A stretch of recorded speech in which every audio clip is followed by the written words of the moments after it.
Hello everyone. మొన్న మా అమ్మ అయితే నాకు ఇష్టం అని చెప్పి చేపతో పిడుపు అయితే చేసింది. ఇంకా మిగిలిపోయిన చేపలు అయితే 2 ఉన్నాయి. వాటితో ఫ్రై అయితే చేయబోతుంది. చూడండి ఏమేమి చేస్తుందో.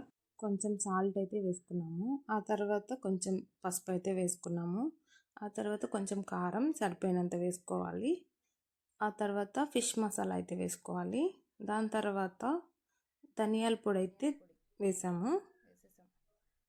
ఇంకా అలా కలిపి పెట్టేశాక ఇట్లా మ్యారినేట్ చేసుకోవాలి కాసేపు, ఒక 10 మినిట్స్ లేకపోతే 20 నిమిషాలు అట్లా ఉంచేసేయాలి.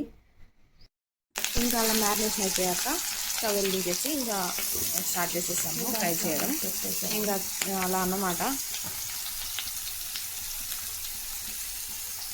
అక్కడ అట్లా ఫిషెస్ వేసిన తర్వాత వచ్చే సౌండ్ చాలా ఫీల్ ఉంటుంది కదా, ఒక గుడ్ ఫీల్ అయితే ఇంకా తిరగదిప్పేసాము. అది ఒక సైడ్ కాలే కదా అని చెప్పి అట్లా 2-3 టైమ్స్ తిరగదిప్పి పెట్టుకుంటూ ఉన్నాము. అంటే సరిగ్గా కాలు ఉండొచ్చు, కాలు ఉండకపోవచ్చు అని చెప్పి ఫైనల్గా అట్లా అయితే లాస్ట్కి వచ్చేసింది.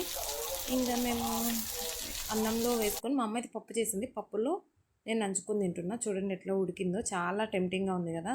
టేస్ట్ అయితే అదిరిపోయింది. Thank you for watching.